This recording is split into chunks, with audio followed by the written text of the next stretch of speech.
আসসালামু আলাইকুম।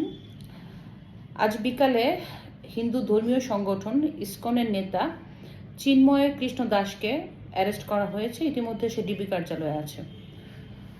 তো ওনার সম্বন্ধে অনেক ইতিবাচক নেতিবাচক কথা আছে, কিন্তু এই মুহূর্তে আপনার ইসকনের এই নেতাকে অ্যারেস্ট করে দেশকে জঙ্গিবাদ এবং মৌলবাদ দেখানোর একটা গভীর ষড়যন্ত্র চলছে। এটা আমার ওপিনিয়ন। এর কারণ হচ্ছে যে বাংলাদেশ এখন সাম্প্রদায়িকতার দেশ হয়ে যাচ্ছে। এটা সবার মুখে মুখে চলছে। বহির্বিশ্বে এই জিনিসটা কিন্তু অলরেডি এক শ্রেণী প্রচার করার চেষ্টা করছে। তো ইতিমধ্যে বাংলাদেশের প্রায় 2 কোটির ঊর্ধ্বে হিন্দুর বসবাস, এবং এই হিন্দু ধর্মীয় সংগঠনের সবাই কিন্তু ইসকনের বেশ পছন্দ করে এবং সে জনপ্রিয়তার শীর্ষে এই মুহূর্তে। তো এই মুহূর্তে তাকে অ্যারেস্ট করে বাংলাদেশের অরাজকতা আরো বাড়িয়ে দেওয়া হচ্ছে না? এখন আমি মনে করি যে ইতিমধ্যে কিন্তু মিছিল হচ্ছে, মারামারি শুরু হয়ে গেছে।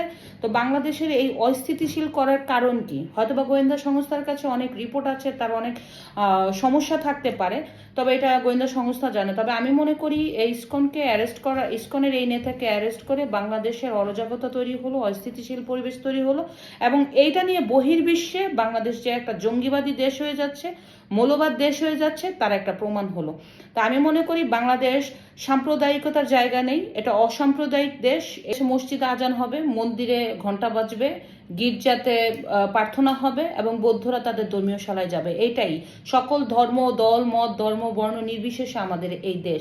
তা আমাদের দেশে হিন্দু থাকবে, মুসলমান থাকবে, খ্রিস্টান থাকবে, বৌদ্ধ থাকবে, সবাই থাকবে। এই দেশের একক কোনো মুসলমানের না, একক কোনো হিন্দুর না, একক কোনো কারো কিছু না।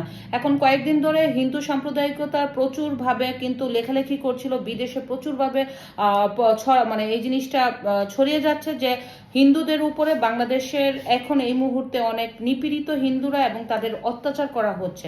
এই মুহূর্তে আমি মনে করি ইসকনকে অ্যারেস্ট করে বহির্বিশ্বে প্রমাণ করা হচ্ছে যে বাংলাদেশ একটি জঙ্গির দেশ হয়ে যাচ্ছে, মৌলবাদের দেশ হচ্ছে। এক্ষেত্রে বাংলাদেশ কিন্তু বহির্বিশ্বে একটা খারাপ পরিস্থিতির সৃষ্টি হবে, এবং বাংলাদেশের অর্থনৈতিক থেকে শুরু করে সব ধরনের সংকট হতে পারে। তা আশা করি এই জিনিসটা অবশ্যই ঊর্ধ্বতন যারা কর্মকর্তা এবং যারা সরকার আছে তারা এই জিনিসটা ভালোভাবে দেখবে।